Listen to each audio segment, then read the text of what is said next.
Hello प्यारे विद्यार्थी, हम आ गए अपने अगली क्लास में और यहाँ पर हम निरोधी विभव 11-4-3 तक पढ़ चुके हैं। निरोधी विभव के बारे में हमने समझा कि जो इलेक्ट्रॉन, फोटो इलेक्ट्रॉन, प्रकाश इलेक्ट्रॉन निकल कर चलता है जब विकिरण यानी रेडिएशन किसी धातु की प्लेट पर गिरता है तो उससे जो इलेक्ट्रॉन चलता है उसे कहते हैं फोटो इलेक्ट्रॉन। ठीक, तो फोटो इलेक्ट्रॉन और जो विकिरण गिरता है उसके बीच में दो ग्राफ बनाए थे हमने। एक बनाया था तीव्रता बढ़ेगी आवृत्ति वही रहेगी, एक बनाया था तीव्रता वही रहेगी, फोटोन की आवृत्ति बढ़ेगी, प्रकाश की आवृत्ति बढ़ेगी। ठीक, अब इसके बाद यहाँ पर कुछ जानकारी है इसके बारे में। जो जो बातें हमने स्पष्ट की थी वो यहाँ लिखी हुई हैं, पढ़ेंगे। जो प्रेक्षण है उनमें तथ्य क्या रहे। पहला, प्रकाशिक इलेक्ट्रॉनों की उच्चतम गतिज ऊर्जा आपतित विकिरण की आवृत्ति के साथ रेखिकतः परिवर्तित होती है, जबकि इसकी तीव्रता पर निर्भर नहीं करती। आपतित विकिरण की आवृत्ति न्यू के लिए, जबकि इसका मान अंत तक आवृत्ति न्यू नॉट से कम है, कोई प्रकाश विद्युत उत्सर्जन संभव नहीं है। न्यू नॉट को कह रहे हैं देहली आवृत्ति, यानी वह विकिरण अगर देहली आवृत्ति से कम आवृत्ति वाला है तो देहली आवृत्ति परिभाषित कर दिया था आपने कि भाई कम से कम आवृत्ति कितनी हो विकिरण में कि प्रकाश इलेक्ट्रॉन निकल जाए, ये बात आई थी। अब देहली आवृत्ति कहते हैं कम से कम आवृत्ति को विकिरण की जिस पर इलेक्ट्रॉन निकले। ठीक, यानी धातु के पृष्ठ को छोड़ दे, उससे बाहर निकल आए। ठीक, अब कुल मिला के ये बातें आई थी। ये हम कह देते हैं कई बार इसे फोटोन पिक्चर के अंदर शामिल कर देते हैं, फोटोन चित्र के अंदर शामिल कर देते हैं। इससे हम फोटोन के बारे में जानकारी लेते हैं, जिसे हम प्रकाश या विकिरण ऊर्जा का टुकड़ा कहते हैं, इसके बारे में बात करते हैं। ठीक, अब आया, ये तो बातें हो चुकी हैं पिछली क्लास में, दोनों ग्राफ मैंने बना दिए थे और कहाँ क्या क्या चीज़ बढ़ती है इस पर मैंने अच्छे से विचार कर दिया था। अब आया 11.5, प्रकाश विद्युत प्रभाव तथा प्रकाश का तरंग सिद्धांत। ये हम पढ़ चुके हैं। विद्युत जो चुंबकीय तरंगे थी हमने वहाँ इसको अच्छे से पढ़ा था, फिर भी मैं यहाँ पढ़ूंगा, थोड़ी याद दिला दूंगा इसके बारे में। क्या कहते हैं, प्रकाश की तरंग प्रकृति 19वीं शताब्दी के अंत तक अच्छी तरह स्थापित हो गई थी। प्रकाश के तरंग चित्र के द्वारा व्यतिकरण, विवर्तन तथा ध्रुवण की घटनाओं की स्वाभाविक एवं संतोषजनक रूप से व्याख्या की जा चुकी है। यानी प्रकाश की तरंग प्रकृति पर आधारित जो प्रयोग थे पिछले चैप्टर में हमने पढ़े, व्यतिकरण था, विवर्तन था, ध्रुवण था, है ना। इस चित्र के अनुसार प्रकाश एक विद्युत चुंबकीय तरंग है जो विद्युत एवं चुंबकीय क्षेत्र से मिलकर बनी होती है तथा जिस आकाशीय क्षेत्र में फैली होती है वहाँ ऊर्जा का संतत वितरण होता है। यानी जो जिस जगह पे फैली होती है विद्युत चुंबकीय तरंग वहाँ ऊर्जा का संतत वितरण होता है, यानी लगातार ऊर्जा फैली होती है।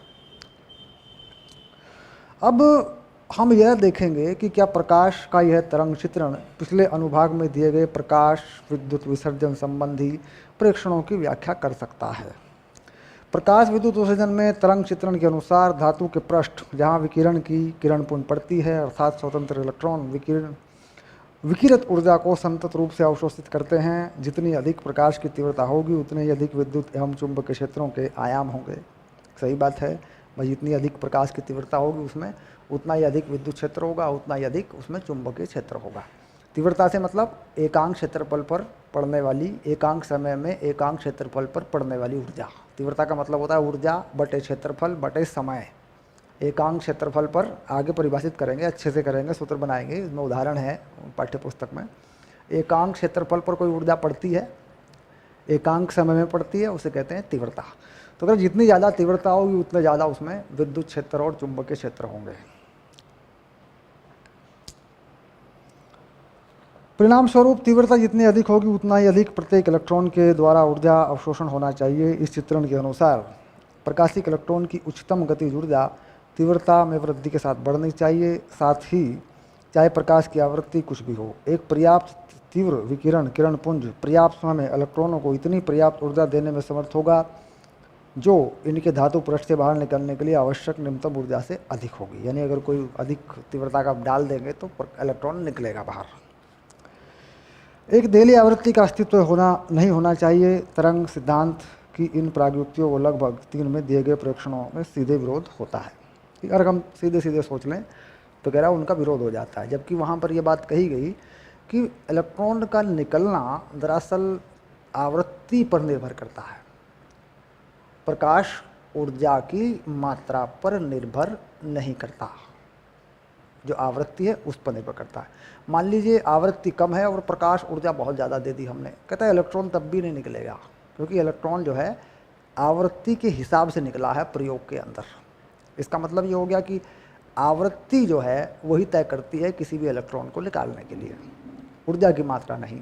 मान लीजिए इसमें से बोर्ड में से बहुत सारे इलेक्ट्रॉन निकालना चाहते हैं, या एक इलेक्ट्रॉन निकालना चाहते हैं, या 10 इलेक्ट्रॉन निकालना चाहते हैं, तो हम बहुत सारे बल्ब इसके सामने लगाएं और इस पर डाल दें, और उनमें बल्बों में या बल्बों द्वारा दिए गए प्रकाश में उतनी आवृत्ति नहीं है जितनी कि इलेक्ट्रॉन को निकालने के लिए चाहिए, तो कोई फ़र्क नहीं पड़ता, हम जितने चाहे बल्ब जला दें, जितनी चाहे लाइट दे दें। और इसका उल्टा अगर हम सोचते हैं, ठीक,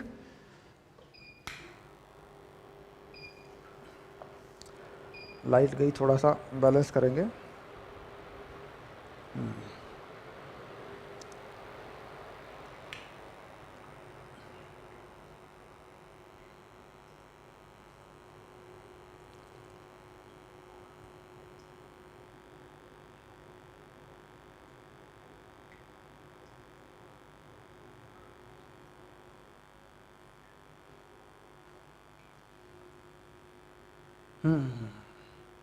वीडियो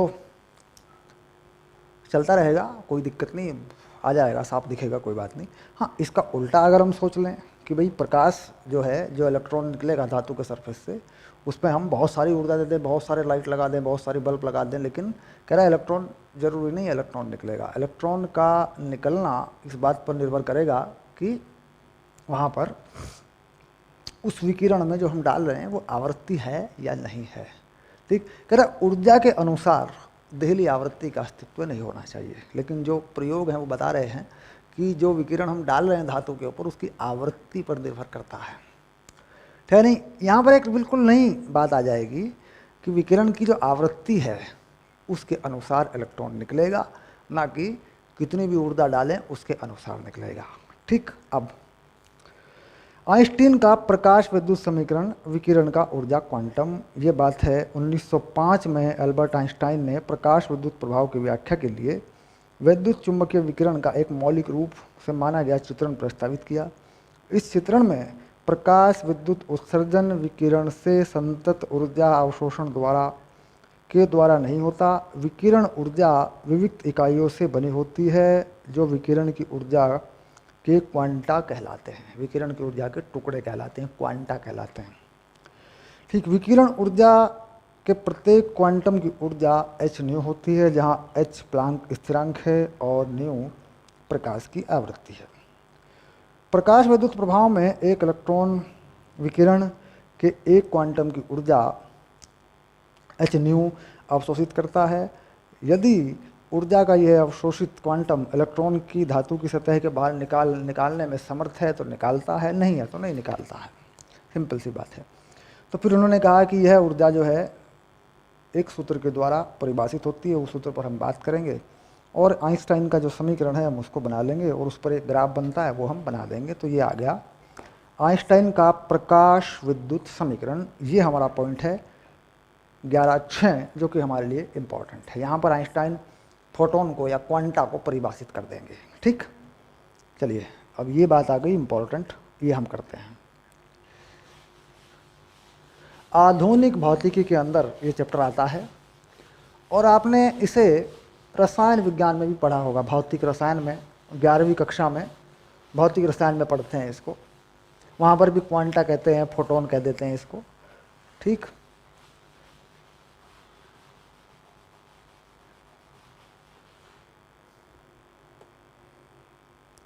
प्रकाश विद्युत प्रभाव, आइंस्टाइन का प्रकाश विद्युत समीकरण, यह है 11.6।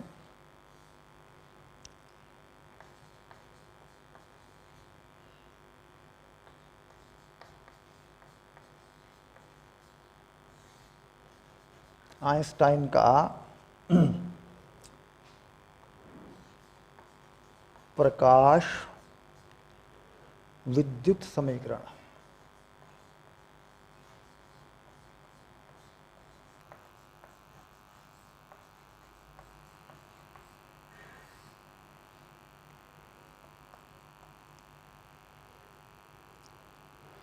विकिरण का ऊर्जा क्वांटम, जिसे मैं लिखा आगे, विकिरण का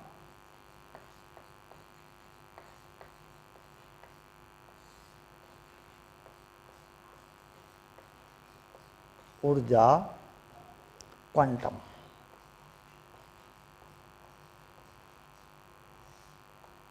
क्वांटम बोल देते हैं कई बार गिनने वाला, भाई इसको मात्रा के हिसाब से गिना जा सकता है। जैसे हमने आवेश का क्वांटमीकरण भी पढ़ा था, इसका मतलब होता है कि आप इसे गिन तो सकते हैं, लेकिन इसके हर टुकड़े में एक सीमित ऊर्जा है, या इसका सीमित द्रव्यमान है, या इसका सीमित आवेश है, इससे कम संभव नहीं है। अब प्रकाश ऊर्जा के टुकड़े या विकिरण के टुकड़े जो क्वांटम है, जिन्हें क्वांटम कहते हैं, प्रकाश का क्वांटमीकरण कहते हैं, उसे क्या कहते हैं हम? उसे कहते हैं हम फोटॉन। फोटॉन, ठीक। अब जो फोटॉन है ये क्या है? ये प्लैंक ने बताया था 1900 में, 1900 से पहले की बात है ये, 1890 के आसपास की बात है ये। फोटॉन, इन्हें फोटॉन की ऊर्जा परिभाषित की थी कि फोटॉन में जो ऊर्जा वह है एच न्यू, और ये चीज़ आ गई थी जूल में। इसमें एच का मान आपने देखा ही होगा, 6.6 10 की घात -34, 6 भी होता है आगे, ये आ गया। और ये आता है जूल सेकंड, लगभग मान होते हैं इसके, ज़्यादातर ये मान लिखा होता है जगह जगह 6.3 6.7 इस तरीके से लिख देते हैं इसको, ठीक है। तो ये है आवृत्ति, ये है विकिरण की आवृत्ति।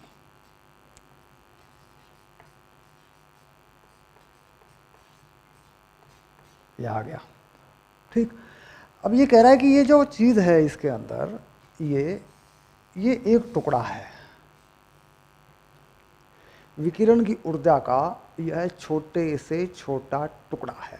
यानी ये मान के चलिए कि विकिरण की ऊर्जा का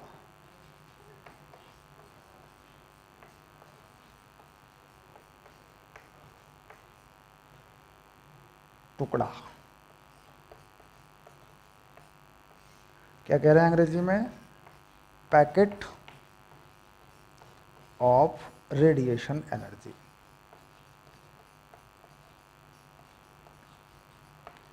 अब आप देख रहे हैं कि ये इतना छोटा टुकड़ा है, इसमें इतनी कम एनर्जी है एक टुकड़े की। अगर बात करें तो देखो 10 की पावर -34 लगा है, और जो प्रकाश की आवृत्ति है, अगर इसकी बात करें दृश्य प्रकाश की आवृत्ति, तो ये लगभग 10 की घात 14 के आसपास होती है। तो बहुत कम ऊर्जा बनेगी इसमें, इसकी ऊर्जा 10 की घात -19 के आसपास बनेगी, जिसे हम इलेक्ट्रॉन वोल्ट में परिभाषित कर लेते हैं। बहुत ही कम ऊर्जा बनेगी इसमें।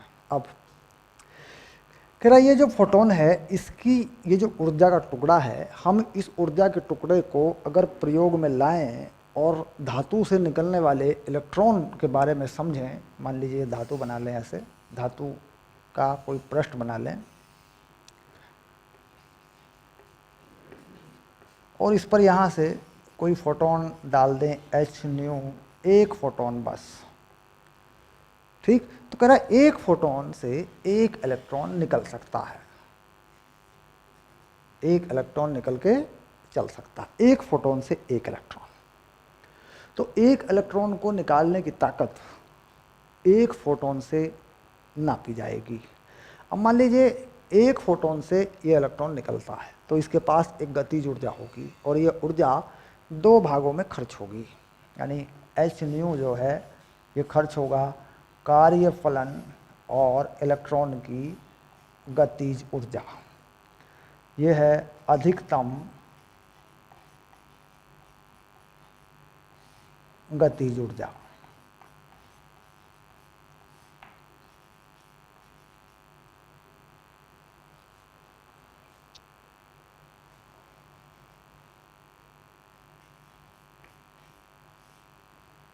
ठीक।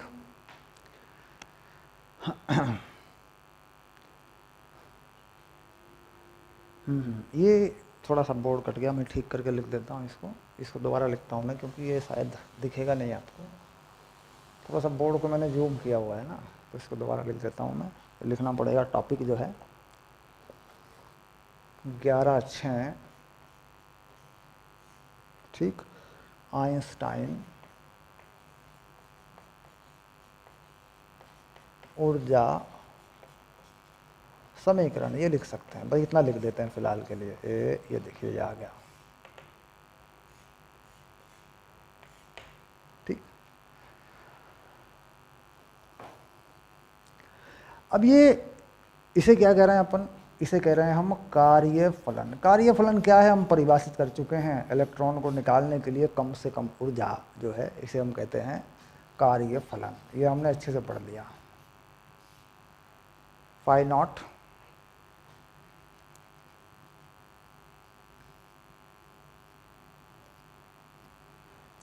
इलेक्ट्रॉन को निकालने के लिए कार्यफलन का इस्तेमाल कौन करेगा, इसे करेगी ये धातु। धातु में ये एनर्जी जाएगी तो इलेक्ट्रॉन क्या होगा, इलेक्ट्रॉन जो है कहीं ना कहीं धनात्मक आवेशों के संपर्क में है, कहीं ना कहीं इलेक्ट्रॉन जो है धनात्मक आवेशों के संपर्क में है। धनात्मक आवेश कहाँ होते हैं, प्रोटॉन पे होते हैं। घूम तो रहा है लेकिन धनात्मक आवेशों के संपर्क में है, उनसे थोड़े बहुत बल से बंधा हुआ है, तो अपने आप छोड़ के जा नहीं सकता, अपने आप छोड़ के चल नहीं सकता, ये बात है। अब लाइट आ गई है तो खोल देते हैं लाइट। ये लीजिए, देखिए लाइट खोल दी मैंने, ठीक।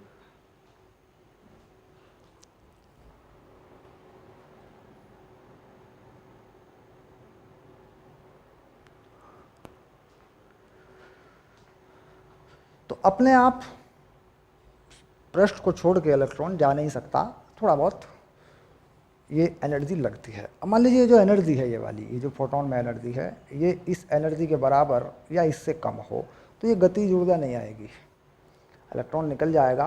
अगर ये इसके बराबर हो तो ये गतिज ऊर्जा 0 आ जाएगी, और अगर इस कार्यफलन से ये ऊर्जा ज़्यादा हो, फोटोन की ऊर्जा, तो गतिज ऊर्जा आ जाएगी, इलेक्ट्रॉन निकल के चलेगा। अब ये इलेक्ट्रॉन अगर निकल के चलेगा तो इससे एक धारा बनेगी, एक विद्युत धारा, उसे हम कहते हैं फोटो करंट, प्रकाश धारा। तो ये जो इलेक्ट्रॉन है इसका नाम क्या है, इसका नाम है प्रकाश इलेक्ट्रॉन।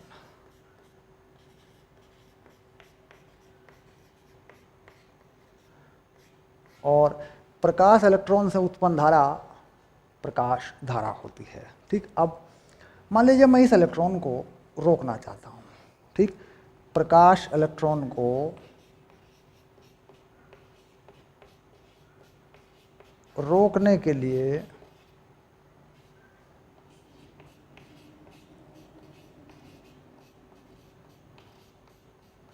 अर्थात प्रकाश धारा को शून्य करने के लिए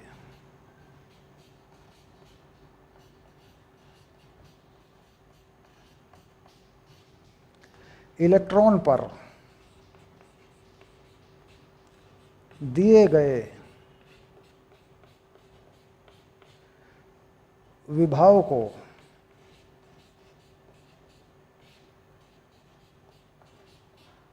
निरोधी विभव कहते हैं। निरोधी विभव कहते हैं।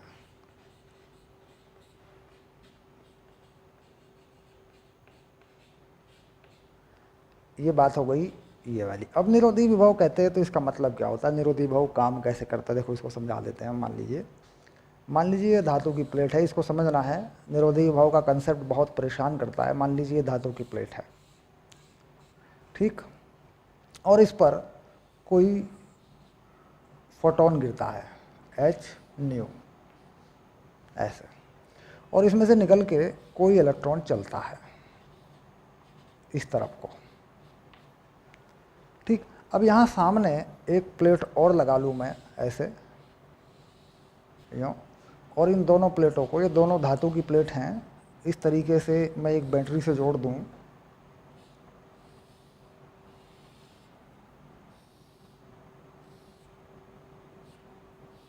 ये प्लस बना दूं और ये माइनस बना दूं, ठीक। तो आप जान रहे हैं कि जो प्लेट है ये वाली, ये प्लस हो जाएगी यानी ये पॉजिटिव हो जाएगी प्लेस्ड, और दूसरे वाली नेगेटिव हो जाएगी, ये वाली ऋणात्मक हो जाएगी, ठीक, अब इन दोनों प्लेटों के बीच का जो विभवांतर है उसको मैं निरोधी विभव से परिभाषित कर दूं। ठीक, तो इलेक्ट्रॉन के पास यहाँ जितनी गतिज ऊर्जा है 1/2 mv², ये क्या है, ये गतिज ऊर्जा है। इसमें क्या है, ये m इलेक्ट्रॉन का द्रव्यमान है और ये v उसकी चाल है जो कि ये धातु के सरफेस से लेके निकला है।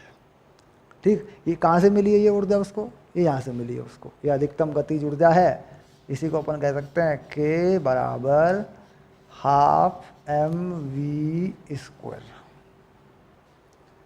अब इस इलेक्ट्रॉन की इस ऊर्जा को हमें ख़त्म करना है, शून्य करना है, तो इलेक्ट्रॉन पर विपरीत दिशा में एक कार्य करना पड़ेगा। तो हम जानते हैं कार्य W ये होता है विभवांतर गुणा आवेश, ये होता है कार्य।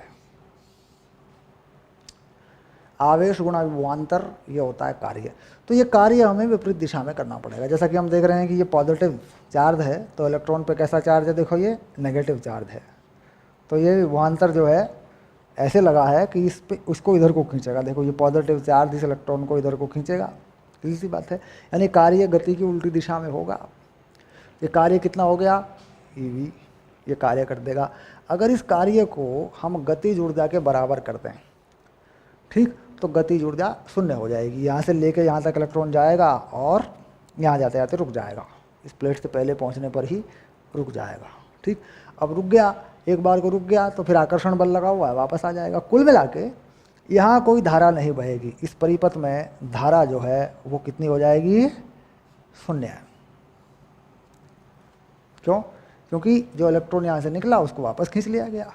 ये कब होगा, ये होगा जब गतिज ऊर्जा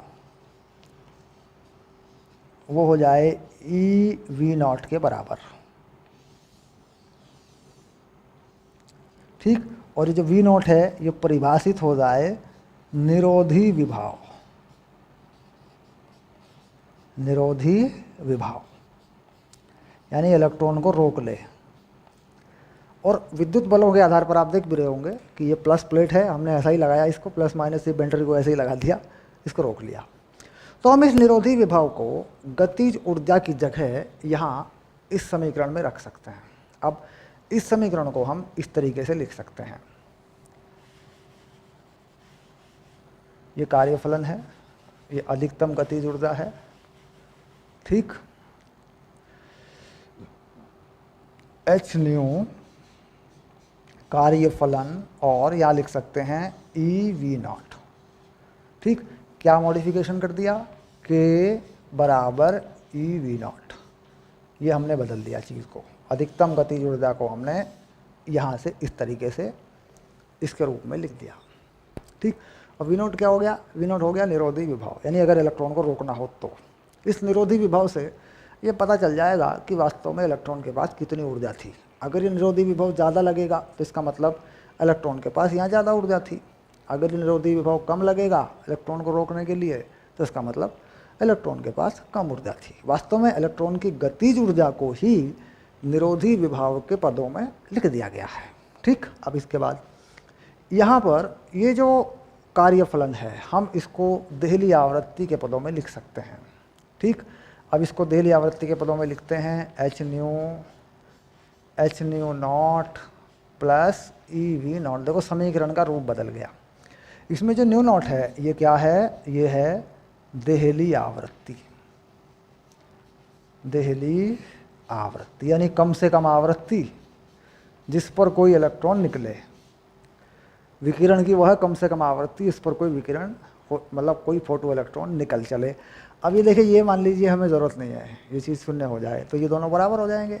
इसका मतलब ये हो जाएगा कि यहाँ से अगर मैं केवल देहली आवृत्ति दे दूँ, अगर मैं यहाँ से केवल देहली आवृत्ति दे दूँ, ठीक, तो इस इलेक्ट्रॉन में यहाँ गतिज ऊर्जा 0 आ जाएगी। इसका k कितना आ जाएगा, 0 आ जाएगा।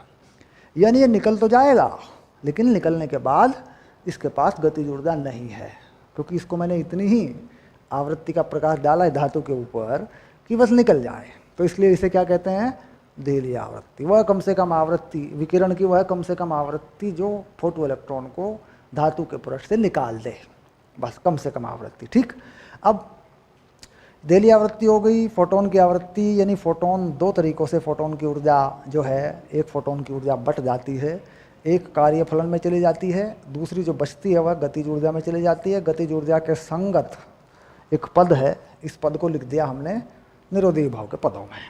ठीक, अब कुल मिला के ये समीकरण हमने बना दिया। अब इस समीकरण पर हम विचार करते हैं कि ये अलग अलग धातुओं के लिए कैसा होता है और इसका ग्राफ कैसा होता है। ये बात बेसिक जानकारी हो गई है हमारी। ठीक है, इससे पहले भी इस प्रयोग की ज़्यादातर जानकारियाँ हम ले चुके हैं, मैंने सारी इसकी व्यवस्था बता दी थी आपको कि भाई ये जो प्रयोग है एक निर्वात ट्यूब के अंदर होगा।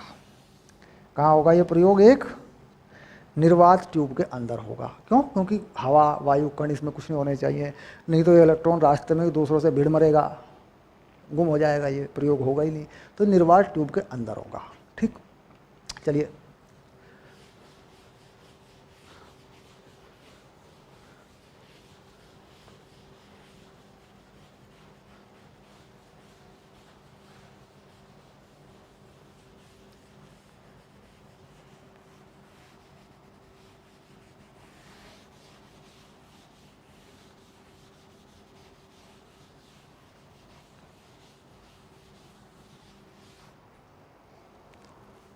अब इसके बाद हम ग्राफ बनाते हैं अपना एक, और इस ग्राफ में हम क्या करते हैं कि ये जो आवृत्ति है जो हम दे रहे हैं, फोटोन की जो आवृत्ति है, ये वाली आवृत्ति, इस चित्र को हम ऐसे बना सकते हैं। देखो, यहाँ से हमने आवृत्ति दी, यहाँ जो ऊर्जा लग रही है उसको हम दिखा सकते हैं नीचे की तरफ, यानी वो खर्च होगी, हम उसे कह सकते हैं एच न्यू नॉट। देखो ऐसे बना सकते हैं भाई, एच न्यू में से ये ऊर्जा गायब हो गई, धातु में चली गई, इसके बदले में इलेक्ट्रॉन निकल गया, जो ऊर्जा बची उससे भग गया, वो बन गई गतिज ऊर्जा। तो इस के को यहाँ से हटा देते हैं, के लिख देते हैं ऐसे, ये गतिज ऊर्जा बन गई। इसे लिख देते हैं 1/2 mv²। m इलेक्ट्रॉन का द्रव्यमान है, v उसकी चाल है, जिस चाल से वह निकल के चला है। अब यहाँ पर हम इसका ग्राफ बनाना चाहते हैं, तो हम ग्राफ बनाते हैं v0 H new minus H new not बटे ई के पदों में, ऐसे। ठीक, तो निरोधी विभव और आवृत्ति के पदों में ग्राफ के बीच ग्राफ।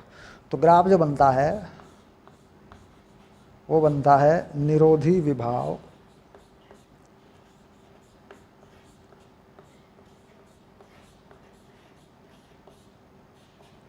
एवं विकिरण की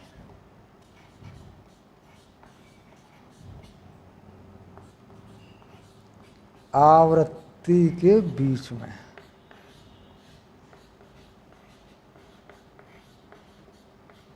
ठीक, अब आवृत्ति के बीच में निरोधी विभव में ग्राफ बनता है, तो दरअसल ये चीज़ कैसे बनेगी जरा ये देखें पहले।